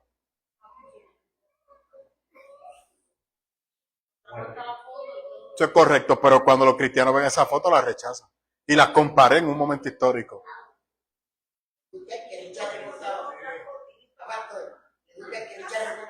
El que Richard recortado, ese. Por eso es que hay un conflicto allá en las Américas. Que los morenos dicen que Jesucristo es moreno. Es cierto, y ellos tienen razón. Ellos tienen razón. Por eso la Iglesia Católica tiene el Cristo negro y el Cristo romanizado, que es un disparate. Los dos están mal, pero la piel de Jesús, en base a Israel, una zona de calor, era, yo soy claro en comparación a él. Y número 2, Jesús estuvo todo el día caminando, y cuando usted va a Galilea, Galilea es una zona de playa. Cuando usted y yo vayamos al lago de Galilea, usted se va a dar cuenta que ahí el sol da sabroso, y en aquel momento histórico igual. Daba calor y era sabroso. Entonces, número 2, los baños eran un asunto rutinario de purificación. El aseo no era algo normal. Y eso de estarse peinando, no, negativo. Y la barba sí se dejaba, porque era un asunto judaico. La barba mostraba autoridad y madurez. Posiblemente Cristo tuvo una barba, pero no una barba bien acicaladita como Zeus. Por eso cuando yo le traje el video que él trajo de Pompeya, yo le dije, mira a su Jesús ahí, mírelo ahí. Pero ustedes no lo miraron. El consenso actual es que no más de 100, 120 personas más o menos. Para que veáis también un poco la escala, para que comprobéis en qué momento nos encontramos.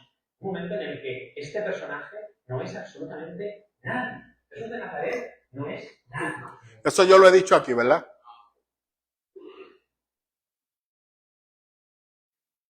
Para los que no lo conocen. Pero en aquel momento histórico, su movimiento fue un fracaso. Era como para ellos, era una herejía. Todo totalmente. Eso fue un fracaso. Eso de que vamos a detener el mundo porque Cristo murió, porque no, ¿qué? Eso es un problemático. Eso de que mirar a la cruz y que la gente, ay Dios mío, no. Tú mereces estar ahí. Tú buscaste esa muerte. Tú te la mereces esa muerte. Eso es lo que la gente estaba diciendo. Eso es correcto. Porque él no predicó lo que la gente quería escuchar. Él llevó el mensaje que la gente tenía que escuchar. ¿Y qué hizo la gente? Y oye, ¿eso es lo que predicamos? Gracias. Yo dije que era una pregunta en todo el estudio. Y una pregunta. Y no una pregunta, es lo que tú has enseñado.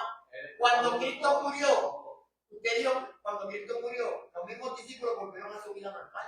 Eso es correcto. Eso dice el Evangelio. Sí. Se acabó. Ellos entendieron que mataron a Jesús, se acabó.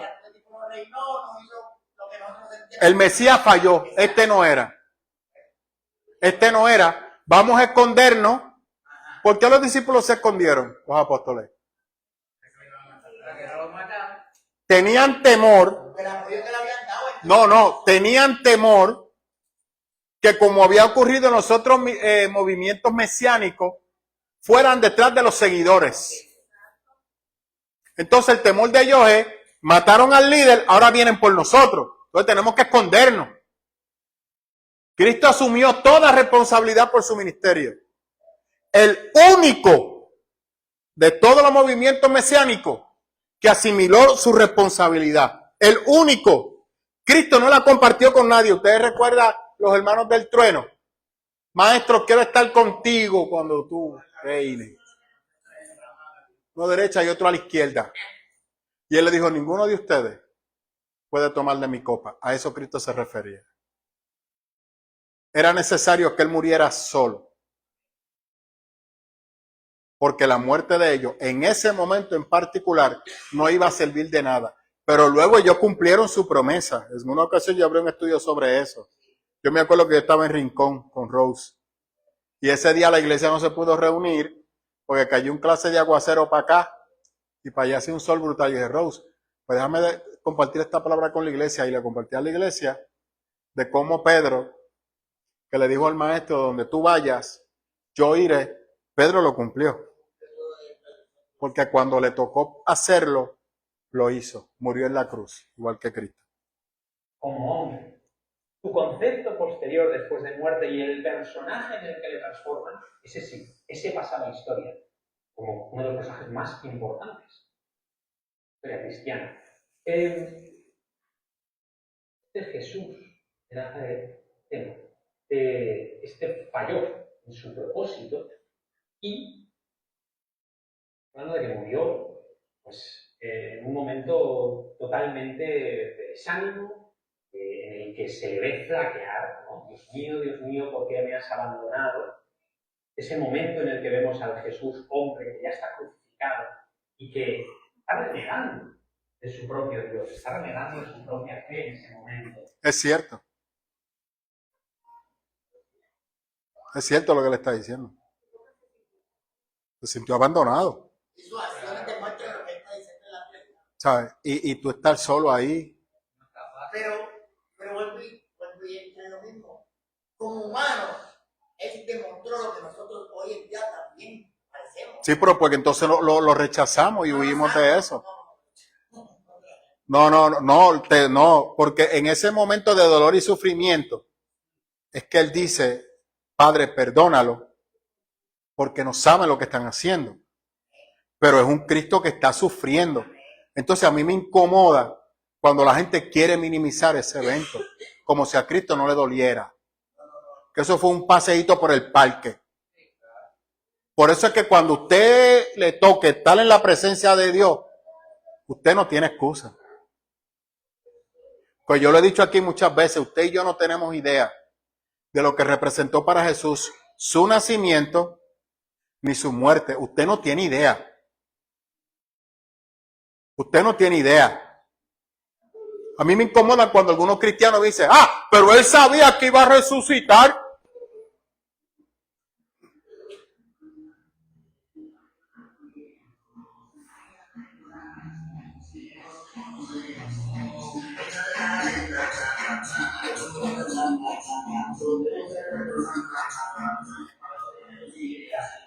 Esto sucede, como digo, el año 30 después de Cristo, más o menos. Llegamos al siguiente punto. Vamos a hablar de su muerte, de su entierro. ¿Tú sabes lo que es un Dios eterno que conozca la muerte en su propia existencia? Un Dios que no conoce el pecado, que tiene que experimentar el pecado, la culpa de otro. La culpa de otro. Que la tenga que asimilar, algo que él nunca había asimilado. Y recibe un castigo que no merecía. Cristo no se defendió. Él tenía la capacidad de defenderse frente a Herodes y frente a Nerón, y no lo hizo. Y frente a Caifás también, y no lo hizo. Él cedió todos sus derechos. Recibe el pecado de la humanidad. Le toca ir a la cruz. La peor muerte que se le podía dar a un ser humano. No hay nada sagrado en esa muerte que no sea representar nuestra condición. morir asfixiado. Cristo murió desnudo y por asfixie. ¿Escuchó, verdad? Y por una anemia terrible. Y cargando la cruz posiblemente recibió 2 paros cardíacos. Que tuvo que haberle dejado lección en su cuerpo. Lo crucifican. Muere solo. Poco a poco, con un sol dándole de frente, asfixiándose, sin poder coger aire. Y usted va a minimizar eso porque él iba a resucitar. Y por encima de eso muere. Cristo murió. Por eso Juan dice que fue crucificado, que fue traspasado. Y claramente Juan dice que cuando el centurión da el corte, salió agua con sangre. ¿Qué significa eso, Aide? Cuando el pulmón se llena de agua, ¿es producto de qué? No, pero no tenía una pulmonía, él tenía una anemia crónica, producto de toda la sangre que había perdido. Cuando hay un colapso pulmonar es porque el corazón empieza a fallar y los pulmones se llenan de agua. ¿Ah? Eso es correcto. Eso fue lo que Cristo experimentó. Por eso a Cristo le dan el corte y por eso el agua con sangre sale. O sea, era para asegurarse que él estuviera muerto. Cristo no fingió su muerte, que eso es algo que él va a tratar ahora. Las diferentes fuentes de que Cristo fingió su muerte y que luego entonces se inventaron que él resucitó. ¿Por qué a Cristo le hicieron eso? Porque había que asegurarse. Para que la otra persona, como digo, No, eso no tenía nada que ver con los soldados romanos. Yo no sabía nada de eso. Tú tienes 3 ladrones. A los 3 se le hacía lo mismo. La idea era que se quedaran ahí. Hasta que murieran, porque ese era el castigo. Pero se acercaba el Shabbatón, que empezaba a las 6 de la tarde, y los judíos no querían esos cuerpos ahí porque era una ofensa para ellos. Conforme al acuerdo con Roma, no me dejes eso ahí. Tienen que sacarme esos muertos de ahí. Así que acelérale la muerte. ¿Por qué Jesús muere antes? Porque a Jesús le dieron 40 latigazos. La intención de Herodes era, te doy 40 latigazos para dejarte ir. Pero los judíos no quisieron. Luego de que recibe los 40 latigazos, Jesús recibe un doble castigo. Para Roma eso no es problema, porque tú no eres romano. Tú eres judío. Tú no tienes ningún derecho. Tú eres un sujeto del Estado. Tú no eres un ciudadano romano. Así es que cuando van a Jesús que lo crucifican, ya Jesús ha recibido un castigo. Y yo he explicado aquí cómo eran esos latigazos. Que parte de su cuerpo y su piel quedó expuesta. Así que ya Jesús venía desangrándose. Y estuvo una noche entera con esas heridas abiertas. El jueves.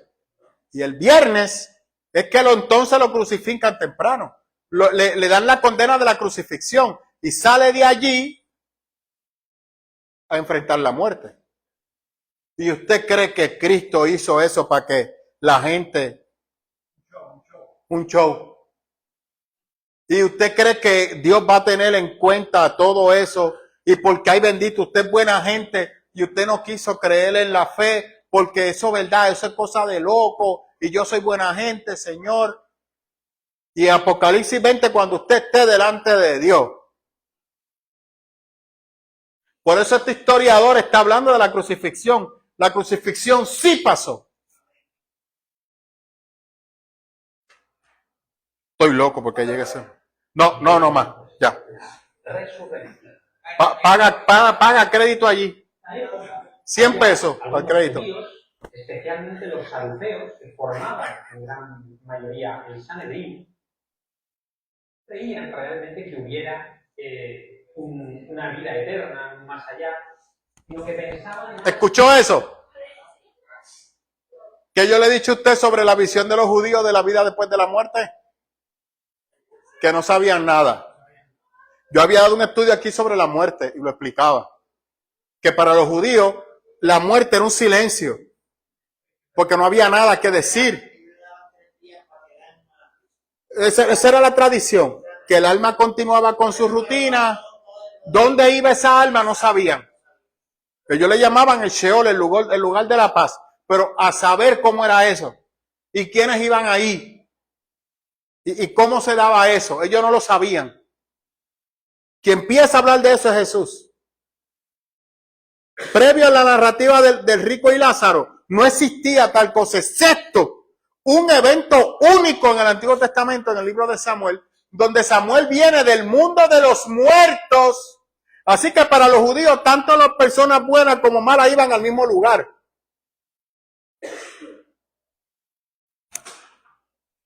Un concepto más helenístico, comparándolo con ese Hades de los griegos, ¿no? Ese lugar gris, totalmente apático, en el que las almas vagan eternamente sin más, en el que no hay ningún tipo de esperanza, no hay nada.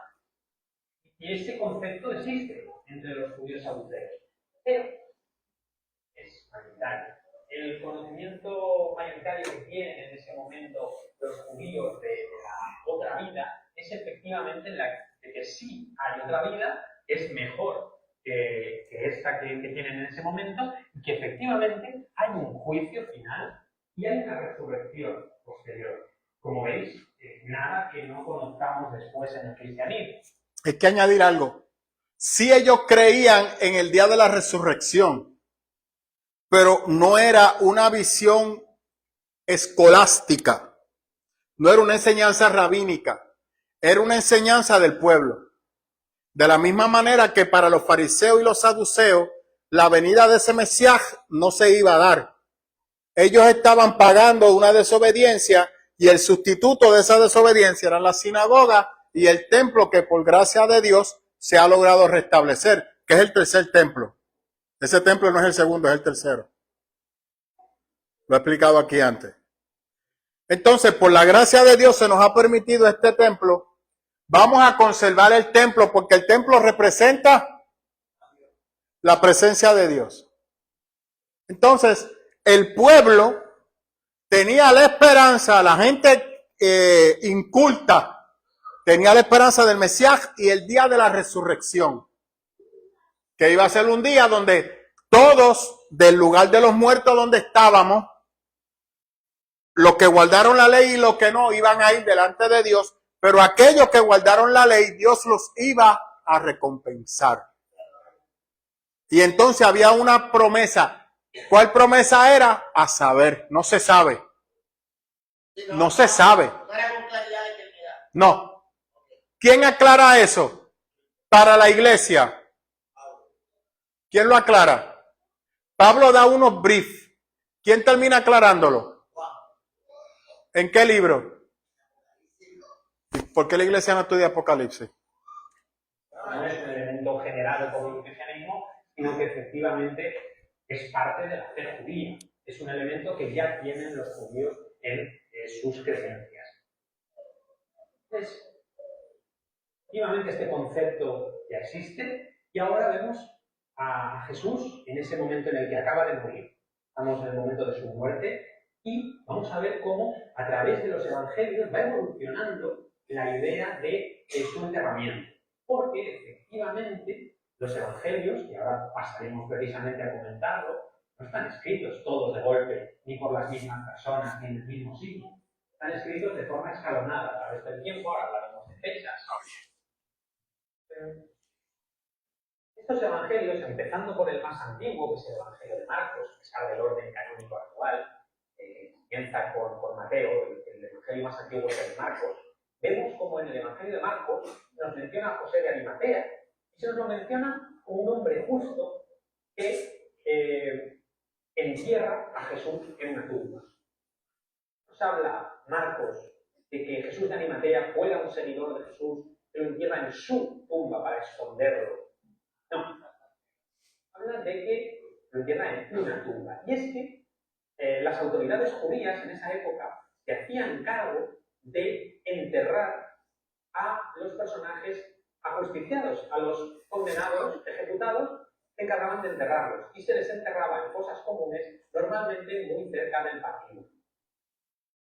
Es probable que Jesús, el Jesús histórico, acabara enterrado en una fosa común, sin ningún tipo de ceremonia o ritual y, por supuesto, sin ningún tipo de acceso a familiares o amigos, ni al descendimiento del cadáver, ni al enterramiento, es decir, esas escenas del descendimiento no son parte de la realidad histórica, son elementos literarios introducidos datos.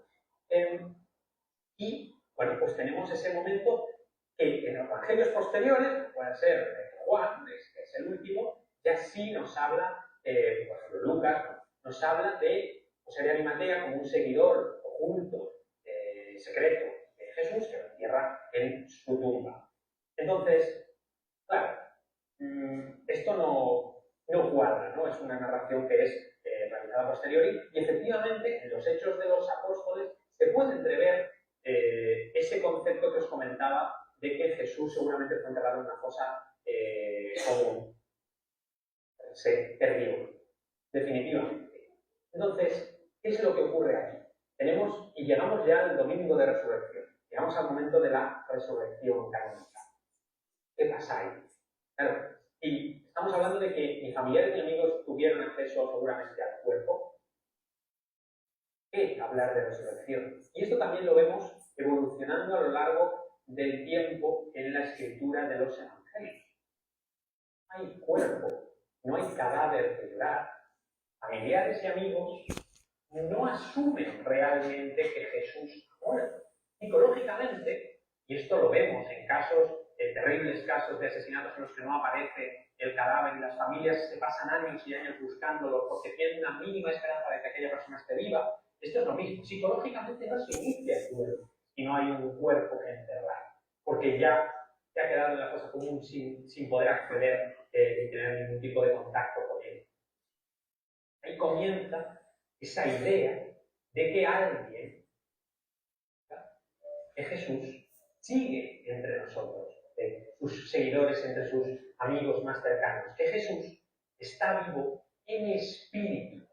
Ese es el concepto, esa es la resurrección de Jesús. Es una resurrección espiritual. Su concepto, su mensaje, continúa vivo en ellos. Y por tanto, esa es la resurrección que aparece en los textos más antiguos. Sin embargo, posteriormente, en por supuesto, para terminar de adaptar ese relato y para dar una explicación mucho más sencilla y que todo el mundo pudiera entender, se transforma poco a poco en una resurrección corpórea. Y recordáis que hablábamos en el testimonio flaviano, que hablaba de resurrección corpórea en un momento en el que todavía no podemos hablar de ella, porque no se ha generado esa idea. Entonces, aquí vemos efectivamente que la resurrección de Jesús es una resurrección física, es una resurrección espiritual, una resurrección en la mente de sus amigos y de sus seguidores. Si no fuera así, no hubiera una resurrección, como es, no está de lo que nosotros pensamos. Pablo, ¿qué dice Pablo? Porque si Cristo nos resucitó, vana nuestra fe. Comamos y bebamos, porque mañana vamos a morir. La iglesia, los creyentes nuevos, no creían que Cristo hubiese resucitado. Le toca a la iglesia defenderlo. Que no fue una resurrección espiritual. Los testigos de Jehová cogen a los cristianos y los parten por la mitad, porque le dice que fue una resurrección espiritual. Que lo que resucitó era el verdadero Jesús, que es el ángel Gabriel del Antiguo Testamento, que viene a darle una enseñanza, así como ellos lo proyectan. Y por eso nadie lo podía tocar, y por eso no lo podían conocer. Y es una resurrección espiritual. Pablo dice, no. ¿Qué dice Juan? Negativo. Yo comí, yo caminé con él, es un cuerpo glorificado, no lo puedo explicar porque no lo he experimentado, pero es sobrenatural. Pero él le dice también, inclusive a uno de los discípulos que dice, Tomás. Tomás, porque Tomás tenía dudas sobre... Le dice, ¿por qué hiciste eso ahora que No, pero la duda de Tomás era genuina? era la duda genuina y de todo, para que Tomás se atrevió, los demás no se atrevían. O sea, ¿qué les quiero decir? Que lo que él está diciendo es cierto. La iglesia no creía en una resurrección corporal. Le toca a los apóstoles explicarla. Que lo enterraron en otro sitio. Eso es una tradición que dice que Jesús fue enterrado en una fosa común por el tiempo. La realidad es que la base cristiana no dice eso. Los evangelios no tienen manera de cómo decir que Jesús fue enterrado en una fosa común. Número 2, en aquel momento histórico no eran muy dadas las fosas comunes, porque en el mundo romano sí, pero en el mundo judío no. Porque independientemente Jesús era judío. Y al ser judío, tenía que celebrársele su tradición como tenía que ser. Por eso es que surge el relato de que José de Arimatea ofrece su tumba. ¿Tú respaldas eso? Sí, él ofrece su tumba para que la tumba de Jesús... No que la compró, sino que la dedica. Eso es correcto. Y posiblemente en esa fosa, de hecho, dice de que no era usada, eso luego, ¿verdad? Tenemos que evaluarlo. Pero realmente era un mausoleo para su familia. Posiblemente parte de su familia estaba ahí, un panteón. En aquel momento, todo el mundo lo podía pagar. Por eso, Regularmente los pobres eran enterrados con los demás en el mismo hoyo. Y hay un relato de un joven que le dice a Jesús, déjame ir a enterrar a mis padres. ¿Usted sabe lo que eso significa?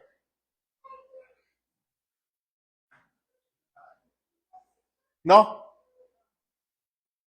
Los padres eran enterrados en una fosa común, se identificaba, y luego los huesos de los padres se llevaba a un mausoleo familiar. Entonces Cristo le dice, deja que los muertos entierren a los muertos. O sea, ¿para qué tú vas a sacar ese cuerpo de ahí y llevarlo a otro lugar cuando ya la persona no está ahí? Todavía la historia de José, aquella promesa que, vamos, los huesitos hay que llevarlos de aquí también, no se puede quedar. Pues entonces lo que Jesús está diciendo es, yo soy mayor que la tradición. es como le dice Juan, que él es antes que Abraham. Vamos 10 minutitos más y yo creo que ya el otro miércoles lo acabamos, don José. 0 preguntas. ¿Eso contestó su pregunta, Juan Luis? El concepto, y por supuesto, algunos me estáis comentando. Recuerde, el cristianismo no era nada famoso y nada agradable. El cristianismo, los libros, los evangelios que se escribieron, no se escribieron para el mundo, se escribió para la iglesia. Así que eran libros que la iglesia los atesoraba porque estaba su relato. Hay una realidad histórica. Cuando el evangelio empieza a propagarse, entonces hay que fundamentar que esta es la fe nuestra. Y ahí es que viene que se añadieron unas cositas que no debieron de añadirse. Pero gloria a Dios que el Señor defiende su palabra y tenemos acceso a los textos originales. No completo,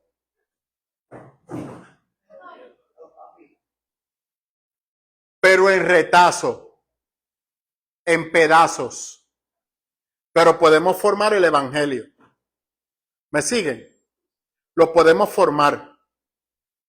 Y afirmamos lo que tenemos. Por eso la importancia de los rollos. Y podemos decir que estaba y que no. ¿Estamos? Sí, que estoy viendo vuestros comentarios de ojo, me preguntáis por la sábana santa, la Vega Cruz. Bueno, pues Fue el bochorno, pero él está bien, se dio. No son frutos reales o pertenecen a Jesús. Eso se lo dio ayer. Seguramente no es este momento en concreto. Puede ser Tengo- algo posterior, puede tener fragmentos que sean de tela del siglo I después de Cristo y otra parte sean medievales. No podemos hablar de algo así, seguro. Y la Vega Cruz, bueno, para empezar, la narración canónica de Santa Elena, la madre de Constantino, encontrando y descubriendo la Vera Cruz, totalmente falsa. Perdón, se lo he dicho aquí antes, ¿verdad? Que eso de que el manto es la cara de Jesús, que eso es un disparate. Que el sudario. Los otros días alguien hizo la imagen de Jesús partiendo del sudario. Totalmente un Jesús grecorromano de la A a la Z. Y lo de la cruz esa, el pedacito ese de la cruz. O sea, cuando por tú ser seguidor de Cristo te costaba la vida, tú ibas a andar con un pedazo de cruz y un sudario. Que se lo llevó un romano. Un romano con una pieza judía. Un tipo que murió ahí como un ladrón. ¿Eres loco? Es una narración falsa, es una narración literal. Por el cristiano que tú le dices eso, ese pastor es un hereje. Hasta 50 años después de que esté muerta Elena, no comienza a generarse esa idea de... ¿Sabe quién es Elena, verdad? Elena va a Dios mío, otra vez. y encuentra la Veracruz, no encuentra la Veracruz. ¿Sabe quién es Elena?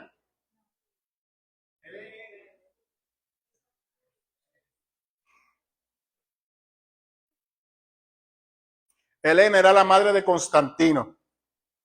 Cuando Constantino acepta el cristianismo como su fe, que eso está entredicho, luego el otro miércoles ya hablo un poco de Constantino. Pues lógico, la mamá de Constantino se intriga por el cristianismo. Israel en ese momento histórico se había convertido en un muladar. Literalmente. Israel lo habían convertido en una letrina. No había nada en Israel. En el 125 después de Cristo, el último bastión de Israel fue erradicado. Israel desapareció del cristianismo. El judaísmo estaba entredicho. Los judíos eran grupitos pequeños. Volvieron a la sinagoga como en Babilonia. Entonces, la mamá de Constantino, al ver el testimonio de los cristianos y su fidelidad a este Cristo, se empieza a preocupar por el cristianismo y empieza a educarse en el cristianismo. Y entonces, amparado en esa enseñanza, va a la tierra de Judea. Y sí, a ella sí se le atribuye que ella fue la que encontró el muro de los lamentos. Lo demás es un embeleco. Gracias a ella se encontró el muro de los lamentos, que al día de hoy está de pie, que es lo único que queda del templo que los romanos destruyeron y convirtieron aquello en un muladar. El mismo lugar que lo descubrió una mujer. Amén. Y no dejan que las mujeres se acerquen al muro ese. Cristo. Eso es una historia que ahora no vamos a entrar tampoco en ella, pero la tenéis aquí también, de hecho, por lo cual por lo menos creo que es un tema muy interesante también. Bueno, pues efectivamente nos estamos quedando ya en un momento en el que Jesús resucita, ya que es una resurrección psicológica, es una resurrección en espíritu, y en los evangelios finales ya queda plasmada con una resurrección corpórea, y por eso tenemos en los evangelios menciones en las que a Jesús no lo reconocen, a Jesús no lo pueden tocar. Se lo dije. Lo tocan y comen con él, porque estamos viendo diferentes fases de la creación de ese elemento narrativo. Por supuesto, se crea un episodio ficticio de ascensión final que pues, está narrado de formas totalmente diversas, precisamente porque es una invención de cada uno de los evangelistas. Y ahora vamos a pasar a una segunda parte. Vamos a pasar a la parte de qué ocurre después de la muerte de Jesús. Y seguimos, por supuesto, a... No, ahí lo dejamos. Estamos ya, faltan 42 minutos. Menos, ¿verdad? ¿Sí? Sí, 42 minutos por ahí. El otro miércoles lo matamos. ¿Dudas que tengan? No, yo lo que estaba era, ahora que digo de la ascensión, de que tampoco había ocurrido. Sí, porque cuando Cristo resucita, que eso es otra cosa, la persona piensa que Cristo resucitó frente a un montón de gente. No. El que habla de la resurrección originalmente es Pablo. Pero Pablo está repitiendo lo que los apóstoles le dijeron. Y el que lo escribe es Lucas. Lucas muestra cómo Cristo resucitó. Pero todavía sigue siendo un evento privado. No todo el mundo lo sabía. pero, ¿sabes? ¿Cómo le dice? Porque dice que es un verdad. Sí, Pero, verdaderamente, quienes los primeros lo vieron fueron las mujeres, ¿verdad? También. sí. Involucrarlo nada. Que técnicamente hablando se supone que no fuera así.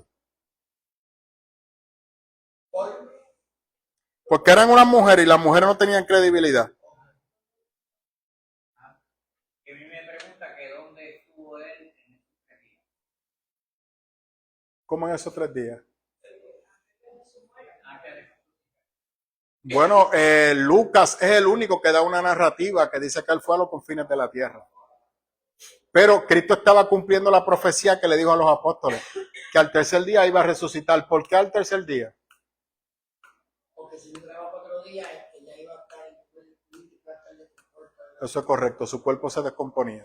Y iba a entrar la corrupción. Y ahí entraba la corrupción y él no iba a permitir que la corrupción entrara en su cuerpo. Sí, pero yo pienso, Bueno, Pablo dice pero que él fue a presentarse ante la muerte, quitarle la autoridad a la muerte, esa ya la compro, ¿verdad? para entonces la muerte ahora está en Jesús. Exacto. Por eso ya lo que quieren es Cristo. Por eso Apocalipsis dice que eres la vida y la muerte.